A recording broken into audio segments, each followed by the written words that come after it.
Seja bem-vindo ao Seminário de Teologia e Vida Cristã, Palavra da Vida. Você está em mais um curso de teologia cuja proposta é fazer alargar o seu conhecimento na área teológica. Um curso descomplicado, contextualizado, provocativo, reflexivo e que faça sentido para a nossa vida cotidiana, porque entendemos que não só a construção conceitual da teologia, respeitando as correntes da teologia construída nesses quase 2000 anos, mas isso só não é suficiente. Nós pretendemos que a partir do entendimento bíblico, dos conceitos esclarecidos, nós possamos reproduzir isso em uma espiritualidade no nosso cotidiano e nas relações. Seja bem-vindo a mais uma aula do curso de teologia do Seminário de Teologia Palavra. Não foi não? O que aconteceu? Ah, sim, foi. Vamos lá então iniciar nosso estudo, né? Mais uma vez a gente vai abordar aqui um livro pequenininho de 3 capítulos, né? Parece que os livros agora tudo 3 capítulos, né? É para não ter desculpa de não consegui ler porque é muita coisa. Eu nem sei se vocês leram na semana aí, seria muito bom, né? Que lesse. Como é muito curtinho, dá para ler muito tranquilamente, né? Como eu falei, 5 minutos, 10 minutos, você lê todo o livro aí tranquilamente. Só essa leitura simples que a gente chama, ela já traz, né, informação assim, útil e boa para a gente, né? Mas vamos lá, talvez a gente consiga aqui, lendo, né, passo a passo aqui, a gente leia todo ele, talvez aqui, vamos ver se a gente consegue. O livro é o Sofonias, né? Livro pouco pregado, pouco abordado. Aliás, esses livros do Antigo Testamento, esses pequenos, né, esses profetas menores que a gente chama, Obadias, Naum, o Jonas talvez seja um dos mais pregados que tem dos menores, né, dos profetas menores, né? O Jonas eu percebo que é um livro mais conhecido, mais pregado e tal. Mas esses outros aqui, né, Naum, Obadias, Miqueias, não vejo tanta gente pregando também, né, Sofonias, Ageu, Zacarias também é um livro que poucas pessoas, que a gente vai estudar mais para frente, né? Acho que depois vem Ageu, Zacarias e Malaquias. E a gente vai encerrar o Antigo Testamento aqui, ó, coisa boa, já estamos caminhando aí para o final do Antigo Testamento. Mas esses livros aqui que eu citei, eles são pouco abordados, pouco pregados, enfim, pouco conhecido, né? Mas vamos aqui, então, tentar explorar um pouquinho mais aqui esse livro de Sofonias, tá? O juízo contra Judá é o título que eu coloquei aqui, tá? Então, ele aborda isso, o juízo contra Judá. Né? Então a gente já percebeu também, desde lá dos profetas maiores, desde lá de trás, que esses profetas, eles têm quase que um padrão, né? Que é assim, é denúncia de pecado. Dificilmente o profeta é levantado por Deus para elogiar alguém, né? Ou vocês estão muito bem, tudo mais, muito difícil, né? Então o profeta, ele vinha justamente para colocar as pessoas no eixo, né? Para denunciar o pecado, é a voz de Deus mesmo, né? Porque fato, né? O ser humano, mesmo sendo esse povo de Deus, mesmo sendo esse povo que era cuidado por Deus, orientado por Deus, ensinado por Deus, mesmo assim é um povo que sempre se mostra com o coração inclinado, né? A estar se afastando de Deus, a estar desobedecendo a Deus, enfim, é a natureza humana. O que a Bíblia nos mostra, é interessante isso, é a nossa natureza, como ela é, né? É uma natureza que, aliás, lá no Novo Testamento, Paulo, lá no livro de Romanos, vai falar isso, que a natureza do ser humano, não é que a gente serve a Deus e a nossa velha natureza, ela deixa de existir.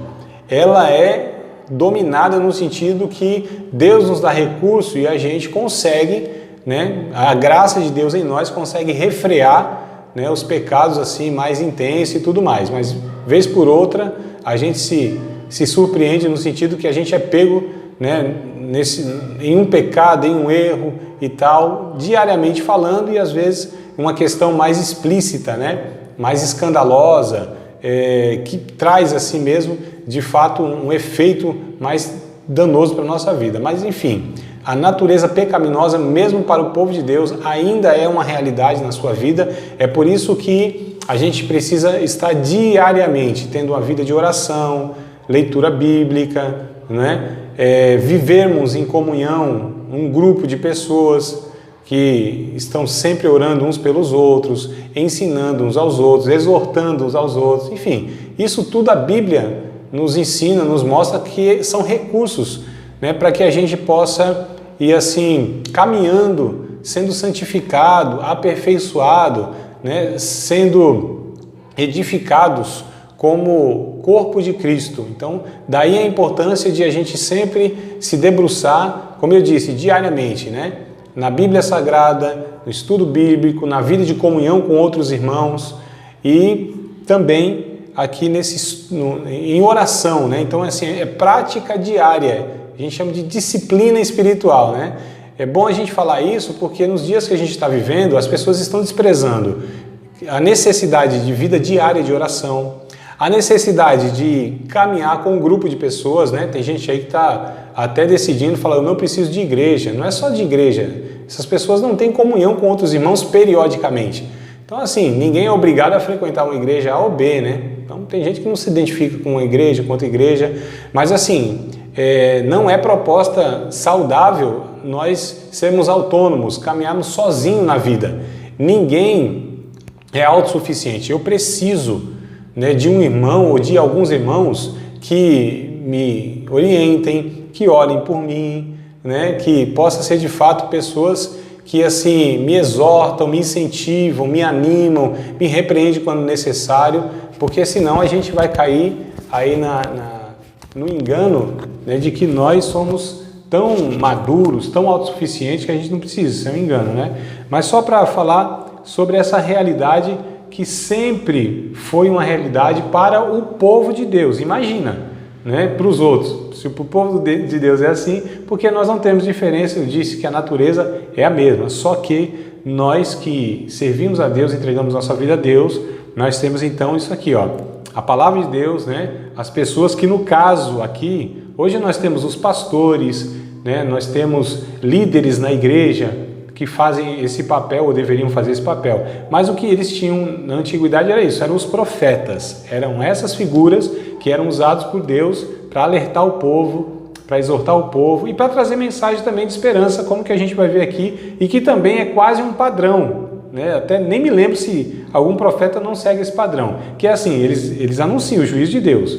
Olha, Deus vai punir vocês porque vocês não querem se arrepender, porque vocês são rebeldes, porque vocês estão vivendo desobediência. Então essa é a mensagem primeira, mas eles sempre trazem depois, olha, mas Deus, o que Ele quer na verdade é resgatar vocês, e Ele tem uma promessa futura, né, de abençoar a vida de vocês, de restituir, de restaurar. Então esse é um padrão de todos os profetas. O Sofonias não é diferente, ele anuncia o juízo de Deus, mas a gente vai ver depois, né, no último capítulo. Então assim, os dois capítulos é chicote no lombo, mas o último capítulo, aqui o capítulo 3, é justamente essa promessa de que Deus vai lá na frente, lá no final, depois do processo, porque a punição que Deus traz, né, em todos esses casos, não é um castigo e uma punição pela punição, é um processo de restauração na vida desse povo. Eu acho que é algo importante para a gente entender também, porque esse Deus é um Deus,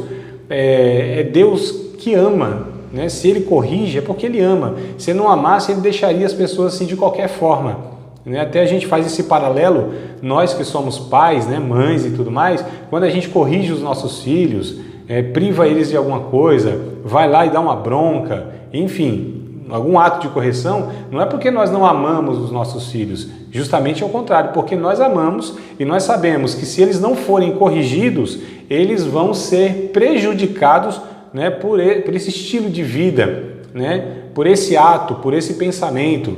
Então, uma ideia enganosa eu amo meu filho, eu não castigo ele, não faço isso, passo a mão na cabeça sempre. Isso, na verdade, é não amar, porque quando a gente não corrige, a gente está deixando a pessoa a estar trilhando um caminho perigoso, né? Porque lá na frente a vida cobra, as consequências das coisas que não se devem fazer, elas vêm mais cedo ou mais tarde na vida da pessoa. Então a correção é um ato de amor. E é isso que a gente vai ver aqui também, né? Então vamos lá, livro de Sofonias, o juízo contra Judá. Quem escreve é o próprio Sofonias, leva, né, e a maioria dos profetas também, os livros levam o nome deles, né, a maioria. Então, Sofonias é quem escreve. O que ele escreve? Ele profetiza o juízo, né? Então ele profetiza o juízo, tá? Quando ele faz isso? lá na época que o rei Josias reinava, ou seja, de 639 a 608, quase 30 anos, né, que o Sofonias ele exerce lá o ministério de profeta. A gente também vê por essa data que ele é contemporâneo de Jeremias. Então essa é uma informação também que eu acho interessante, só para a gente entender qual é a época. É aquela época que antecede o cativeiro babilônico.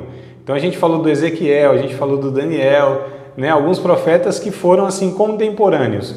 É que assim, Jeremias vem antes do cativeiro, né? Sofonias, junto com ele. Aí depois a gente vê o Ezequiel já no cativeiro babilônico e o Daniel também, né? No cativeiro e depois do cativeiro. Então a gente percebe que esses profetas, eles são quase da mesma época, tá? Então a gente vai ver também que Jeremias, ele traz uma mensagem bem parecida em alguns pontos com Sofonias, porque a época era a mesma, né? O povo estava em uma mesma condição de rebeldia e pelos mesmos pecados. Então é nesse período aí, quando Josias ele reina nesse período. Lembrando que Josias foi um rei piedoso, foi um rei bom. E isso é muito raro, né, na história da nação de Israel, muito raro. Geralmente os reis que levavam de fato o povo a pecar, né, pela sua negligência, pelo seu mau reinado, pelos seus próprios pecados, né? Se a gente lembrar de Acabe, né, Jezabel, se a gente lembrar de uns reis aí, a gente vai ver que eles eram os grandes responsáveis pela nação não obedecerem a Deus, porque eram os líderes, né? Coisa boa, já chegou mais dois aí, bora lá que a gente está no comecinho da aula agora, viu? A gente está falando ainda daquela introdução lá. Meu povo, tá tudo certo aí, né? Estão ouvindo o áudiozinho, vídeo para vocês, tá tudo certinho? Então bora lá, chegaram na hora certa. Então, quando ele profetiza, é o livro de Sofonias, tá? Só para vocês aí estarem pegando a Bíblia se quiserem, tá entendendo aqui qual é a abordagem que a gente está fazendo, qual livro? É Sofonias. Então, quando ele escreve isso? Então, durante o reinado de Josias, na época de 639 a 608 aproximadamente. O que ele escreve? Aliás, desculpa, onde ele escreve? Onde ele está? Ele está em Judá e em Jerusalém. Então, é um profeta do reino do sul, né? Que é Judá, lá em Jerusalém é a sede. Por que ele escreve? Porque ele deixa registrado aqui esse livro, né? A fim de instigar o arrependimento. Então, ele profetiza, ele escreve a sua profecia para estimular, né, para instigar o arrependimento desse povo, tá bom? Dessa época aí. O livro tem 3 partes, irmãos, embora eu vou dividir ele em mais partes, mas a gente pode dividir em 3 partes, tá? Já começam aí, se vocês quiserem, a estar anotando que aqui é uma parte mais didática, né? Em 3 partes, o livro ele pode ser dividido, né? Então, o anúncio do juízo contra Judá, essa é a primeira divisão, o anúncio do juízo contra Judá, que vai do capítulo 1, do verso 1 até o capítulo 2, verso 3. Então, todo esse trecho vai falar sobre o anúncio, né, do juízo contra Judá. Tá? Então, vai estar as denúncias lá, a gente vai ler daqui a pouco aí, se preocupe não que a gente volta. A segunda parte, né, que pode ser dividido, é o anúncio do juízo contra as nações, que vai do capítulo 2, verso 4, até o verso de número 15. Essa é a segunda divisão do livro, tá? O anúncio do juízo contra as nações. Porque o Sofonias, ele é chamado por Deus não só para denunciar os pecados do seu povo, de Judá, mas os pecados das nações vizinhas também, que Deus, né, estava contemplando. Então a gente já estudou isso, inclusive, em outros profetas, que Deus, na verdade, ele estava... aliás, Deus é Deus do mundo, né? Deus é Deus dos povos, da humanidade, né? Ele não só estava de olho, por assim dizer, em Judá, ele não só cobrava a responsabilidade dos pecados ali cometidos por Judá, mas Deus, ele é o juiz de toda a terra, né? Como Abraão disse, me fala mais lá em Gênesis, né? Ele é aquele que contempla todos os povos, né? Então, aqui também o Sofonias ele é usado por Deus para denunciar os pecados das nações vizinhas. E a terceira parte do livro, aí já muda o tom, como eu disse, né? Então, primeiro e segundo capítulo, juízo, Deus denunciando ali através do profeta os pecados, né? ali, estava sendo reprovado. Agora o capítulo 3 já vem uma promessa de um futuro para Jerusalém, que é o capítulo 3 todo, capítulo 3, verso 1 ao verso 20. Então a gente pode dividir em 3 partes esse livro aqui, tá? De uma forma mais simples, né? A mensagem do livro de Sofonias é dirigida a 6 grupos de pessoas diferentes. Aqui já tem uma divisão mais detalhada, tá? Então a gente vai falar sobre esses 6 grupos. Então Deus se dirige a 6 grupos diferentes. Então aqui vai uma divisão mais detalhada. O primeiro grupo vai do capítulo 1, do verso 1 ao 8. E eu quero ler com vocês aqui, como eu falei, talvez a gente até leia o livro todo aqui, né, no decorrer do comentário, tá? Então bora aproveitar, pegue a Bíblia aí para ler. Pelo menos você pode falar, não, eu li o livro. Eu li, ainda que foi na aula, né? Mas eu li o livro todo. Então vamos lá, o capítulo 1, o verso número 1 ao 8. O primeiro grupo de pessoas aqui que Sofonias se dirige são aos adoradores hipócritas.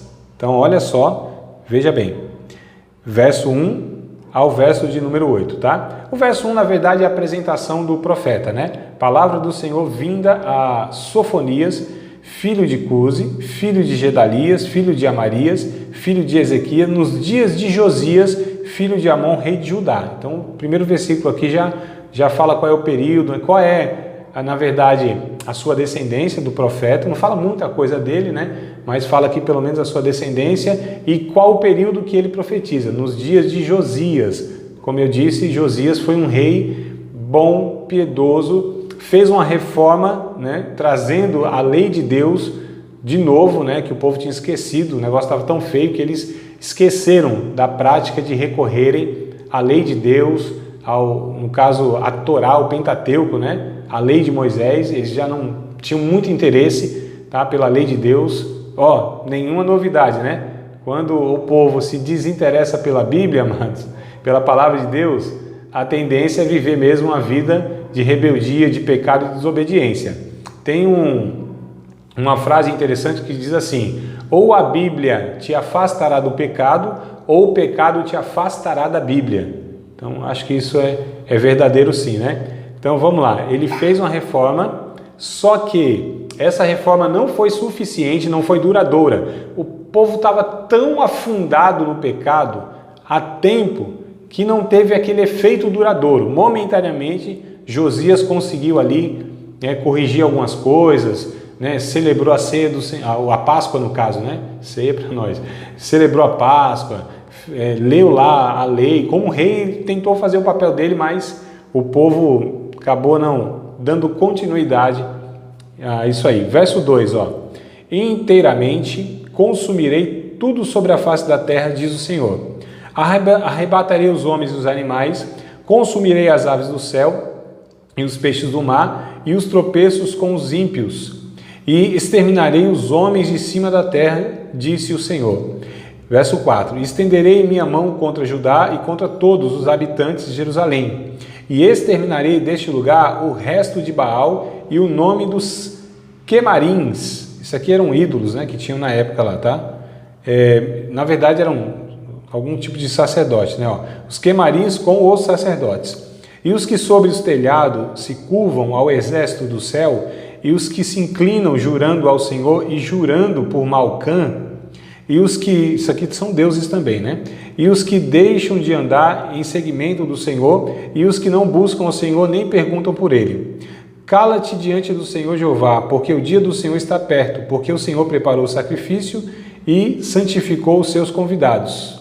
E acontecerá que no dia do sacrifício do Senhor hei de castigar os príncipes, os líderes, e os filhos do rei, e todos os que se vestem de vestidura estranha. Então vem a primeira parte aqui, o primeiro grupo de pessoas que Sofonias dirige a sua profecia, que são esses adoradores hipócritas, falsos. Embora por fora, né, eles ofereciam o sacrifício deles, né, e até se empenhavam para oferecer esses sacrifícios, né, a Deus. Mas na realidade, secretamente, eles ofereciam adoração aos ídolos, que é o verso 5 aqui, Nós lemos o verso 5, como a gente leu um pouco corrido, talvez não prestando assim muita atenção. Mas voltando ao verso 5, a gente já percebe isso. E os que sobre os telhados se curvam ao exército do céu, né?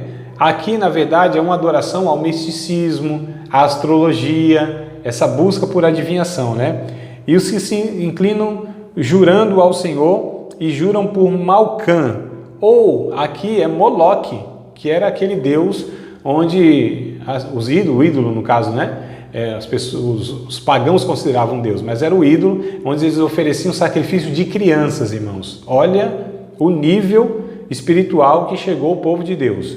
Eles faziam oferendas com bebês, ofereciam em sacrifício, né, as suas crianças. Só para a gente entender aqui que declínio, que corrupção, e não era à toa que Deus estava repreendendo eles para, inclusive, castigá-los, né? Porque imagina só, imagina hoje um crente, aquele que se diz servo de Deus, pegar o seu filho, seu bebezinho e oferecer em sacrifício lá para um satanismo, alguma coisa assim. Então é equiparado, não estou exagerando não, essa era a comparação só para a gente entender. Falando, André, como é possível? Isso é uma coisa que não dá para imaginar, como que um discípulo de Cristo, aquele que diz serve a Deus, poderia fazer isso? Então, ó, fazia sim. É o que está registrado aqui, não é a primeira vez na história não. Se a gente for lá para trás, em outros profetas, eles tiveram essa prática em outras vezes, né? Só para a gente entender aqui como esse Deus é paciente, como esse Deus é longânimo. Quando Deus vem para castigar, punir, irmãos,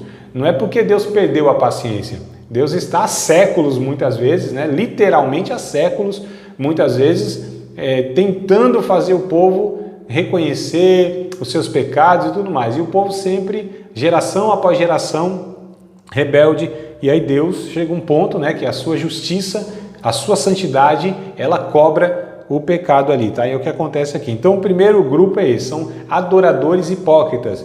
Gente que aparentemente oferecia um sacrifício a Deus, mas também eles recorriam, né, aos ídolos. Então, olha só, de nada valia. Se a gente for fazer uma comparação, uma ponte, né, eu acho que dá para a gente fazer isso, porque é difícil mesmo hoje. Você vê lá um crente fazer um negócio desse, né? Primeiro que é um crime hediondo você matar uma criança, isso é uma coisa absurda, né? Segundo que dificilmente um cristão ele vai recorrer ao satanismo, a um ídolo, né, de imagem, aquela coisa toda.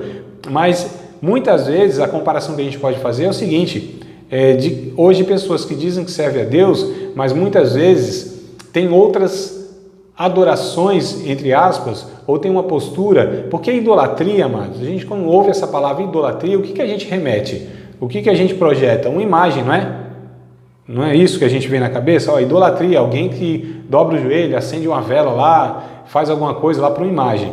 Mas idolatria nem sempre é essa postura, tá, de você se curvar a imagem, mas às vezes é você colocar algo, né, na sua vida no lugar de Deus, tá? Isso é um tipo de idolatria, né? Seja o trabalho, seja o sonho lá de conquistar alguma profissão, seja até mesmo, quem sabe, uma figura humana, um filho, um esposo, né? A ponto de você assim devotar a vida, que muitas vezes essa pessoa ou essa questão, essa realização até te priva, deixa de você servir a Deus, viver uma vida como deveria ser diante de Deus. Então, só para a gente entender, idolatria, ela tem muitas faces, muitas formas de idolatria, né? Só para a gente ver aqui. Então, esse é o primeiro grupo, adoradores hipócritas, tá? Segundo grupo, ó, do verso 9 ao 18. Então, bora lá? Verso 9 ao 18. Bora ler. Castigarei também naquele dia todos aqueles que saltam sobre umbral, que enchem de violência e enganam a casa dos seus senhores. Naquele dia, diz o Senhor, far-se-á ouvir uma voz de clamor desde a porta do peixe e um uivo desde a segunda parte, e grande quebranto desde os outeiros. Uivai, vós moradores de Mactés, porque todo o povo de Canaã está arruinado, todos os carregados de dinheiro são destruídos. Verso 12. E há de ser que naquele tempo esquadrilharei em Jerusalém com lanternas e castigarei os homens que estão assentados sobre as suas fezes, que dizem no seu coração, o Senhor não faz bem nem faz mal. Esse verso 12 aqui é chave, guardem ele aí, tá? Por isso será saqueada as suas fazendas, ou a sua fazenda, e assolada as suas casas, e edificarão casas, mas não habitarão nelas, e plantarão vinhas, mas não lhe beberão o vinho. O grande dia do Senhor está perto, e se apressa muito a voz no dia do Senhor. Amargamente clamará ali o homem poderoso. Aquele dia é um dia de indignação, dia de angústia, dia de ânsia, dia de alvoroço, dia de desolação, dia de trevas, dia de escuridão, dia de nuvens e densas trevas, dia de trombeta e de alarido contra as cidades fortes e contra as torres altas. E angustiarei os homens e eles andarão como cegos, porque pecaram contra o Senhor. O seu sangue se derramará como pó e a sua carne como esterco. Verso 18 aqui, ó. Nem a sua prata, nem o seu ouro poderão livrar no dia do furor do Senhor, mas pelo fogo do seu zelo toda esta terra será consumida, porque certamente fará todos os moradores da terra uma destruição total e apressada. Então, o segundo grupo aqui, que o Sofonias ele dirige a repreensão de Deus, são os negociantes desonestos. Então, olha só, o baixo nível espiritual de Judá, né, se refletia em sua vida social, econômica e comercial, corrupta, né? O Senhor julgaria a desonestidade no comércio, está no verso 10 e 11, isso, ó, verso 10 e 11, Deus julgaria porque imagina, amados, quando você tem uma pessoa que espiritualmente ela está mal, por assim dizer, a vida dela vai refletir isso, né? Não tem como uma pessoa viver diante de Deus mal, em pecado, e ela ter uma vida ética, uma vida de boas obras, uma vida de generosidade, enfim, não tem. A vida dela começa a se desregrar. A desonestidade, no caso aqui, os comerciantes, eles faziam de tudo, né, para ter lucro, mesmo que fosse com coisas erradas. Então, a gente está falando do povo de Deus, né? Então, Deus estava repreendendo. O verso 10 e o verso 11 diz isso. Naquele dia do Senhor, farei ouvir a sua voz do clamor desde a porta do peixe e um uivo desde a segunda parte, o grande quebrante dos outeiros. Uivai vós, moradores de Mactés, porque todo o povo de Canaã está arruinado. Todos os carregados de dinheiro são destruídos. Então, os comerciantes ali, né? Eles tinham, então, vários comércios e eram desonestos. Só para a gente entender aqui, ó. Eles pensavam que Deus não se importava com a desonestidade dele, que é o verso 12, que eu falei para vocês, guardem o verso 12. Então, o verso 12, lá no finalzinho, né? Eles dizem assim, ó, o Senhor não faz bem nem faz mal. Ou seja, eles viviam na desonestidade e eles achavam que Deus não estava preocupado com a vida deles lá no trabalho, né? Só estava preocupado com a vida deles lá no templo. Se eles oferecessem lá o sacrifício, aquela coisa toda, tá bom, isso aí era suficiente para adorar Deus. Deus não estava preocupado, não era uma área que Deus ia se preocupar, a vida no trabalho. Então eles dizem assim, Deus nem vai fazer bem, nem vai fazer mal, Deus não se importa com isso. Então só para a gente entender a cabeça da pessoa quando está afastada de Deus, né? Ela acha que ir para a igreja, que porque está indo para a igreja, cantando no departamento, às vezes até participando da ceia, ela acha que isso é o suficiente e é isso que ela tem que fazer lá para ter a vida, né, espiritual. E às vezes em casa, no trabalho, enfim, não tem ligação com a sua vida espiritual. Algumas pessoas pensam isso e vivem dessa forma. É por isso que a gente vê gente que vai na igreja, mas ela é uma pessoa ignorante, ela maltrata as pessoas no trabalho, ela é desonesta, ela é antiética, né? Eu nem quero falar de hoje uma pessoa, infelizmente, né, da forma que me tratou hoje, com muita, me ofendeu, hoje, eu estou falando de hoje, olha só, muito mal educado, né, e tal, e infelizmente é um líder, né, um líder aí espiritual de uma igreja. Mas a pessoa hoje foi muito ofensiva, mal educada, ignorante. Eu falei, meu Deus do céu, o que está acontecendo, né? Que vida espiritual é essa? A pessoa está com algum problema. Inclusive até me ofereci, fiquei chateado, lógico, né? Que a gente não tem sangue de barata, né? A gente se entristece, mas eu falei, rapaz, eu estou aqui, se quiser até eu ofereço minha ajuda, está passando algum problema aí? A gente ora junto, conversa, me ofereci, nem respondeu. Mas só para ver que tem alguma coisa errada, né? Então, como assim na igreja, a gente, nessa vida religiosa, a gente tem um comportamento e a gente acha que Deus não se importa, né, com outras áreas da nossa vida, outros aspectos da nossa vida. Então eles falavam isso, tá? Então o que eles tinham ajuntado de forma, Deus vai falando, né, desonesta, não ajudaria eles quando Deus julgasse eles. É o verso 18 que a gente vê aqui, ó, nem a prata, nem o ouro, ou seja, nem a riqueza que vocês estão acumulando, nem o que vocês estão aí conquistando, por assim dizer, ou juntando, isso não vai fazer diferença nenhuma quando eu trouxer o juízo sobre vocês. Lembra que eu falei no comecinho, não sei se o Valdir e a Samara aí pegaram essa informação, foi bem no comecinho que eu falei, né, a Marlenúcia ouviu, que assim, ele viveu na época de Jeremias também, né, que ele estava entrando para o cativeiro. E aí o que acontece? Jeremias também fala algo muito semelhante. Ó. Vamos lá para o livro de Jeremias, só para a gente fazer essa comparação. Jeremias capítulo 15, versículo 13. Então a gente volta um pouquinho aqui, livro de Jeremias, capítulo de número 15. Só para a gente entender, ó, profetas diferentes, mas sendo usado por Deus para denunciar as mesmas coisas, né? Como eu disse, era o período ali, era o mesmo período que eles estavam vivendo. Então Jeremias capítulo 15, versículo de número 13 diz assim, ó, a tua fazenda e os teus tesouros entregarei sem preço ao saque, e isso por todos os teus pecados, mesmo em todos os teus limites.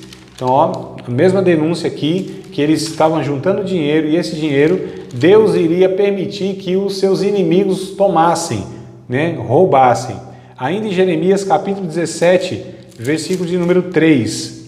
Então, Jeremias 17, verso de número 3, ó. Ó minha montanha no campo, a tua riqueza e todos os teus tesouros darei por presa, como também os teus altos por causa do pecado em todos os teus termos.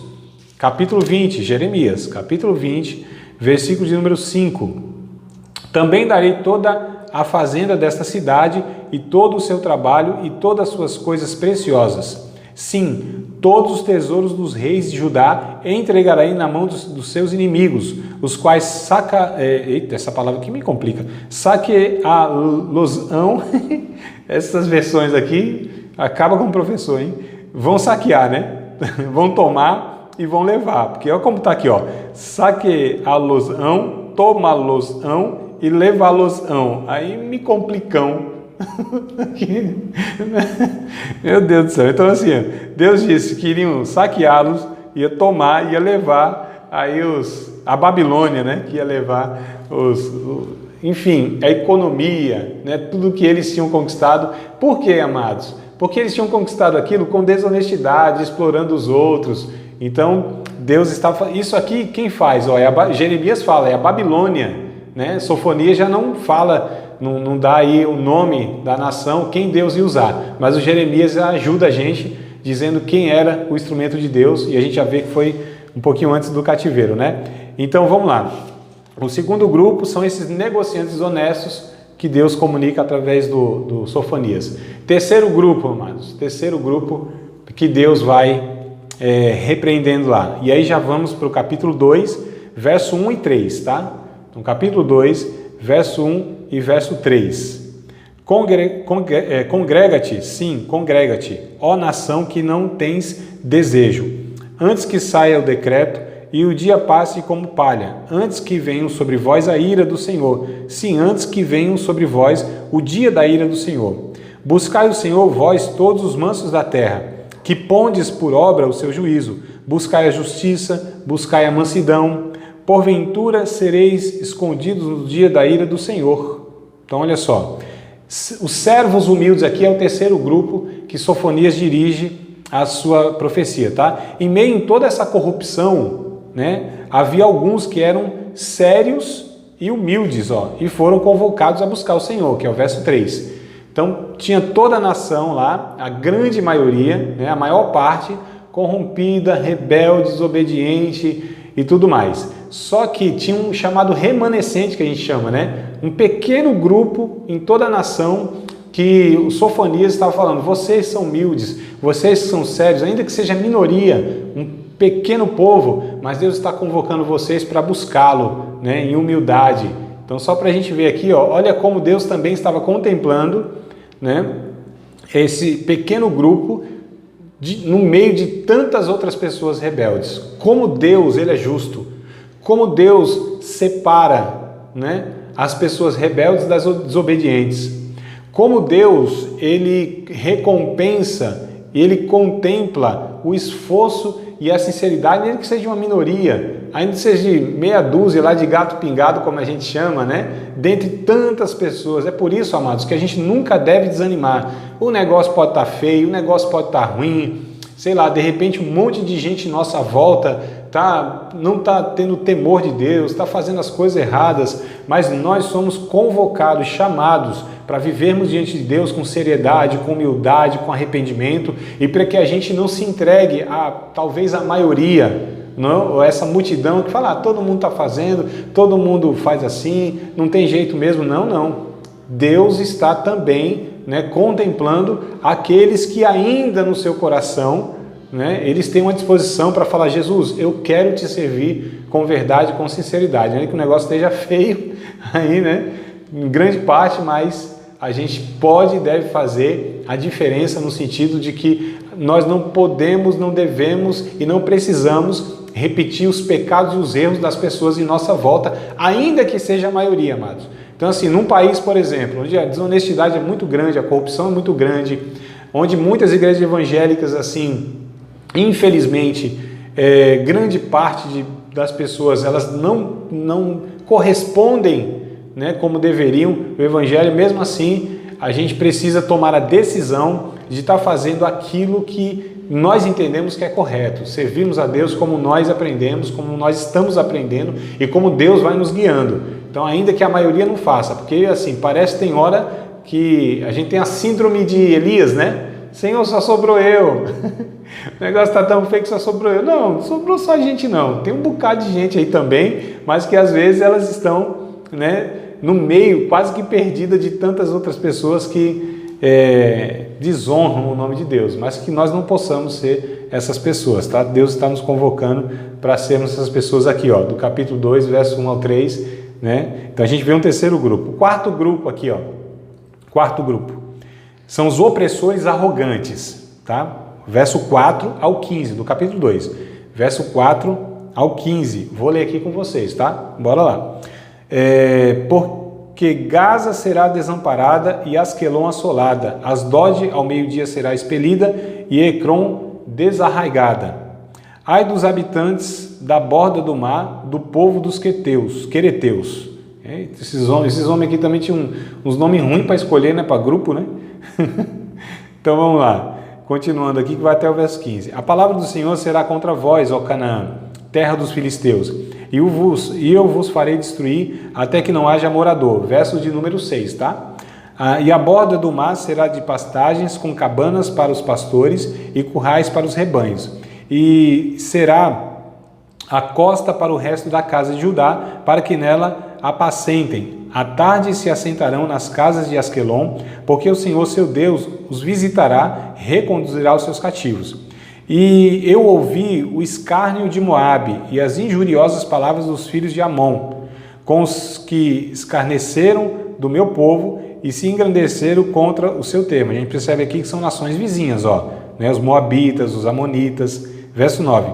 Portanto, tão certo como eu vivo, diz o Senhor dos exércitos, o Deus de Israel, Moabe será como Sodoma e os filhos de Amon como Gomorra, ou seja, receberão o juízo de Deus, né?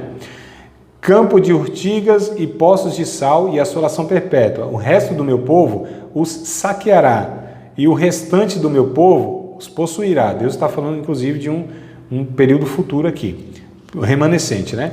Isso terão em recompensa da sua soberba, porque escarneceram e se engrandeceram contra o povo do Senhor dos exércitos. O Senhor será terrível para eles, porque aniquilará todos os deuses da terra, e todos virão adorá-lo, cada um desde o seu lugar, todas as ilhas das nações. Também vós, ó etíopes, até a Etiópia aqui sobrou também, sereis mortos com a minha espada. Estenderá também a sua mão contra o norte e destruirá a Síria, e fará de Nínive uma assolação, terra seca como deserto. E no meio dela repousarão os rebanhos, todos os animais dos povos, e alojar-se-ão nos seus capitéis. Assim, o pelicano como o ouriço, a voz do seu canto retinirá nas janelas, e a assolação estará no umbral quando tiver descoberto a sua obra do cedro. Esta é a cidade alegre e descuidada, que dizia no seu coração: eu sou, e não há outra além de mim. Eita, tá parecendo quase um Satanás falando aqui, né? Não. Então vamos lá. Como se tornou em assolação, em pousada de animais, qualquer que passar por ela assobiará, que era um termo aqui que fala de desprezo, né? E meneará a sua mão. Então esse quarto grupo aqui, que são os moabitas, os amonitas, enfim, as nações vizinhas que eram arrogantes, que eram soberbas, né? Que se vangloriava por causa do seu poder militar, né? Então, a gente percebe aqui que Deus também julgaria os pecados, né, cruéis desses vizinhos de Judá. Por zombarem do povo de Deus, eles eram arrogantes e orgulhosos. Eles confiavam no poder que eles tinham militar. Eles estavam se alegrando porque Babilônia estava destruindo Jerusalém. E olha como Deus, ele contempla, como eu disse, todos, amados, todos. E Deus é justo. E Deus faz justiça, né? E olha só como Deus, ele não deixa ninguém escapar pelos pecados que comete. Não era só porque esses povos vizinhos estavam se alegrando pela destruição do povo de Deus. É porque Deus, de fato, ele não suporta uma postura de orgulho, de arrogância em situação nenhuma. Então poderia ser, de repente, o próprio Israel se alegrando com a destruição de outro povo. Então essa alegria, né, de que alguém está sendo punido, Deus, ele não aprova, né, irmão? Então a gente se alegrar porque fulano aqui tá colhendo o que plantou. Esse aqui, não, a nossa postura não deve ser essa, porque Deus, ele não se alegra na morte do ímpio, né? Então a gente não deve, ainda que seja uma pessoa rebelde, ainda que seja uma nação cruel, mesmo assim nós não devemos nos alegrar, porque são seres humanos perdendo a sua vida e tudo mais, né? A gente sempre ora para Deus, para que Deus faça justiça, para que Deus contemple a maldade, para que isso não corra solto, né? Mas a gente não deve se alegrar jamais em situação nenhuma de desgraça na vida de ninguém, amados. Então isso é, ainda como eu disse, aquele que zomba de Deus e tudo mais, Senhor, é o Senhor que cuida, é o Senhor que faz justiça, senão para nós vira vingança, né? Para nós, a gente não consegue lidar com essas questões de uma maneira justa, sempre há um sentimento negativo, então a gente precisa ter muito cuidado.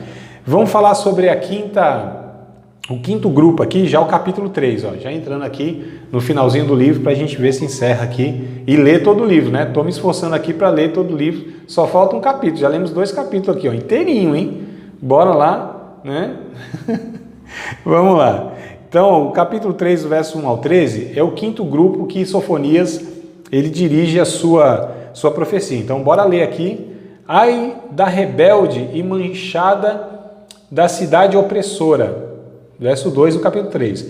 Não ouve a voz, não aceita o castigo, não confia no Senhor, nem se aproximou do seu Deus. Os seus príncipes são leões rugidores no meio dela. Os seus juízes são lobos da tarde, que não deixam os ossos para o outro dia. Os seus profetas são levianos e criaturas aleivosas, desleais. Os seus sacerdotes profanaram o santuário e fizeram violência à lei. O Senhor é justo no meio dela, ela não comete iniquidade, cada manhã traz o seu juízo à luz. Nunca falta, mas o perverso não conhece a vergonha. Exterminarei as nações, as suas torres estão assoladas, fiz desertas as suas praças, a ponto de não ficar quem passe por elas. As suas cidades foram destruídas, até não ficar ninguém, até não haver quem as habite. Eu dizia, certamente me temerás e aceitarás a correção. E assim a sua morada não será destruída, conforme o que havia determinado. Mas eles se levantaram de madrugada, corromperam todas as suas obras. Portanto, verso 8, né?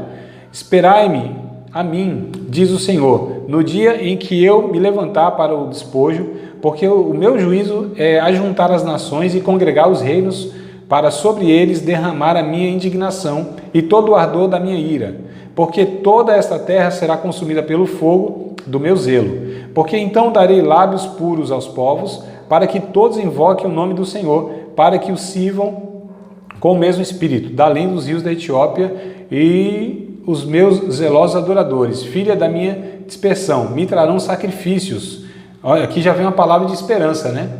Tem aqui, Deus está contemplando o remanescente, né? Aquele que faria a vontade dele. Naquele dia, não te envergonharás de nenhum das tuas obras, com que te rebelaste contra mim, porque então tirarei do meio de ti os que exultam a sua soberba, e tu nunca mais te ensoberbecerás no meio do meu monte santo. Mas deixarei no meio de ti um povo humilde e pobre, e eles confiarão no nome do Senhor. O remanescente, né? Remanescente é aquele que resta, né? O fiel. De Israel não cometerá iniquidade, nem proferirá mentira, e na sua boca não se achará língua enganosa, porque serão apacentados, deleitar-se-ão, e não haverá quem os espante. Então aqui, esse quinto grupo é um povo que se tornou rebelde e não queria ouvir os muitos mensageiros de Deus, né? Por mais que desse remanescente, né? Não se voltariam para o livramento. Então a gente vê isso do verso 1 ao verso 13. Mas Deus está falando, mesmo com toda essa situação, todo esse povo rebelde, eu separarei, eu vou preservar, eu vou restaurar um pequeno grupo, que chama aqui de remanescente, aquele que em todo esse processo, amados, porque assim, aqui é um processo, o castigo de Deus é um processo para purificar, para separar, de fato, aqueles que querem servir a Deus. Então assim, Deus trazia o juízo, o rebelde morria rebelde, e atribuindo a Deus, murmurando, né, maldizendo a Deus e tudo mais. Mas alguns nesse processo de sofrimento, eles voltavam para Deus, eles confessavam seus pecados e aí Deus restaurava esses. Então esses processos de Deus era para purificar, não era para destruir o povo, era para de fato trabalhar no caráter dessas pessoas, para mostrar para elas, olha, o que vocês estão colhendo é o que vocês plantaram, mas minha vontade não é que vocês sejam destruídos. Então quem reconhecia esse processo de Deus, Deus tinha o prazer, a alegria, e era para isso que ele tinha feito, né? Aliás, era para isso que ele tinha trazido esse processo, esse castigo, para que as pessoas reconhecessem. É que muitos não reconheciam, quanto mais sofrimento, mais essas pessoas se tornavam rebeldes. Mas o propósito de Deus é esse. Lembra lá em Jeremias, capítulo 25, acho que é o capítulo 29, né? Depois vocês conferem aí, tá? O capítulo de número 29, deve ser verso 9, 10 e 11, Deus diz assim, olha, eu bem sei o pensamento que eu tenho sobre vocês, não é pensamento de mal, né? Mas é pensamento de paz, para dar o fim que vocês esperam. Então, vocês vão me buscar e vão me achar. Buscar-me-eis, me achareis, quando me buscar de todo o vosso coração. Então, olha que coisa interessante, né? Lá em Jeremias, estou falando, acho que é 29, verso 9, 10, 11, alguma coisa assim, que diz respeito a esse mesmo período, não é só completando a profecia de Sofonias. Então, aqui é a mesma coisa. Deus está mostrando, vou castigar vocês, vai ter um povo rebelde, né? Vão ter um povo lá que não vão reconhecer, mas terá um pequeno grupo que eles vão reconhecer e eu vou restaurar. Então, o quinto grupo aqui são esses remanescentes, tá? O último grupo, para a gente encerrar nossa abordagem desse livro, do capítulo 14 ao 20, amados. Ó, vamos ler aqui, a gente leu até o 13, vamos ler do 14 ao 20. Canta alegremente, ó filha de Sião, rejubila, ó Israel, regozija-te e exulta de todo o coração, ó filha de Jerusalém.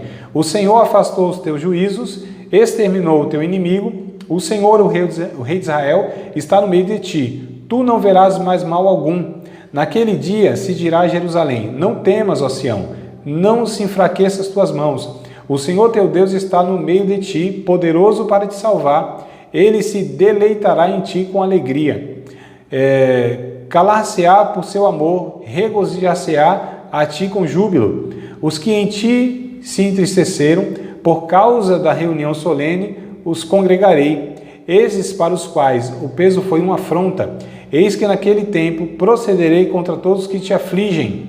Salvarei os que cocheiam e recolherei os que foram expulsos. E lhes darei um louvor e um nome em toda a terra em que forem envergonhados.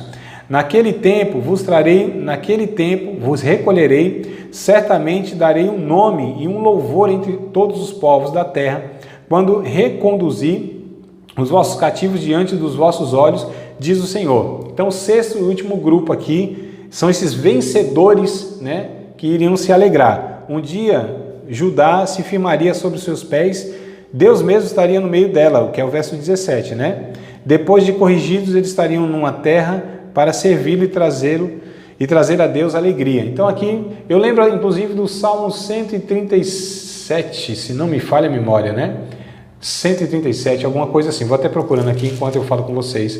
Que Deus diz assim, olha, vocês vão levar essa preciosa semente andando e chorando, mas vocês vão voltar trazendo consigo, né, a colheita, os molhos, vão trazer com alegria esses molhos aí. Não é o 137 não, amados, vocês me ajudem aí se vocês acharem. O 137 é um período também que eles estavam na Babilônia lá, e aí eles disseram que, o 137, né, que eu me enganei, que eles estavam tristes por não cantar um cântico, é o 126, tá? Então o 137 diz respeito também esse período aqui, mas o 126 ele vai falar sobre isso que eu falei para vocês. Então eles voltariam alegres, eles voltariam exultando a Deus. Deus iria trazer de novo eles esse júbilo, né? E os povos veriam o que Deus iria fazer com esse pequeno grupo aí, tá? Então, 126 que eu falei, que eu recitei, 137 também, Salmo 137 também, se vocês quiserem ler depois, faz menção a esse período aqui. Tudo bem, amados? Você acabou de participar de mais uma aula de um dos nossos cursos, Seminário de Teologia, Vida Cristã, Palavra da Vida. Espero que tenha te abençoado, não só alargado o seu conhecimento teológico, mas que tenha também atingido o teu coração para que você possa, a cada dia mais, reproduzir a vida de Deus nas suas relações cotidianas. Se você ainda não é aluno oficial de um dos nossos cursos, se inscreva aqui no contato que vai aparecer do WhatsApp. Também nos siga nas redes sociais, se inscreva no nosso canal, compartilhe à vontade e Deus te abençoe.